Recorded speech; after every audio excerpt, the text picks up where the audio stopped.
lagay ng ating trapal guys. So worth it para sa akin guys. Kahit na ganyan lang muna guys. So worth is my work.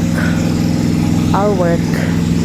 So hindi na ako mabasa dito guys. So ito pala ang aming labahan guys.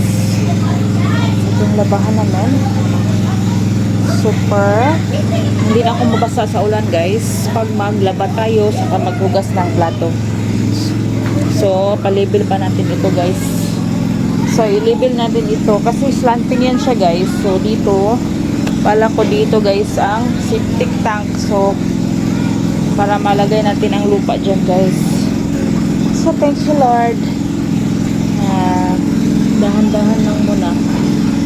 Para hindi tayo mabasa sa ulan. Lagyan ko yan siya ng cortina guys para kung maligo hindi masyadong kita sa labas kasi ang mga kapitbahay namin guys ay naka second floor.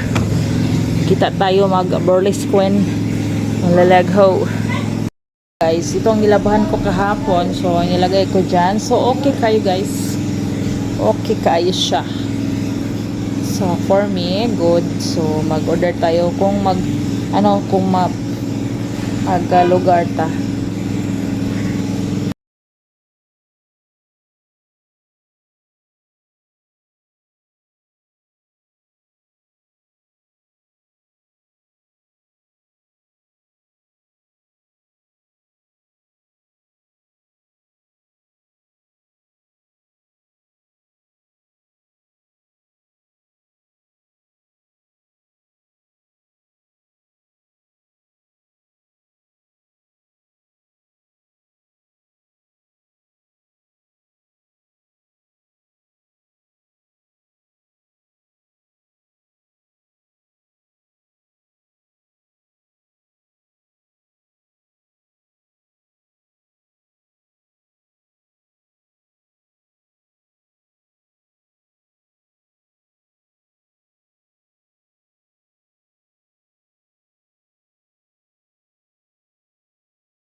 Evening guys. So time check 7:30.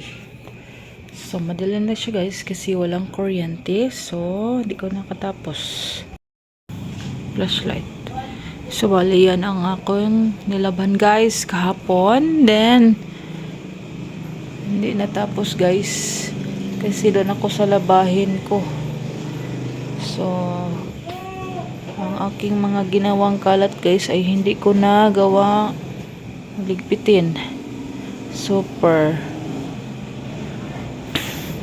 So bali ito palang mani ko guys ay makunat na. So hindi na siya mabenta. So balik puhunan siya guys. And then itong nilabahan ko guys, ngayon lang ako nakatapos ito sa labas. So dyan lang muna si washing guys kasi nga may laman niya na hinumulan ko na puti saka yung tapos na yan guys na sa dryer banda ko sa tubig para bukas i-sampay. So ito muna ang Inuna ko kasi baka umuulan. Baka umulan mayang gabi. So, dyan ko muna ilagay. Continue sa susunod na araw. Ito, nagyan ko ng fabric conditioner yung Dell. So, siguro na to bukas. Pwede na tupiin yung iba basa pa.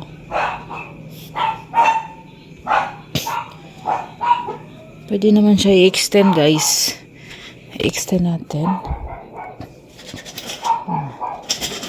Yan na lang lisod. Mahirap pag walang merong lagay, laman.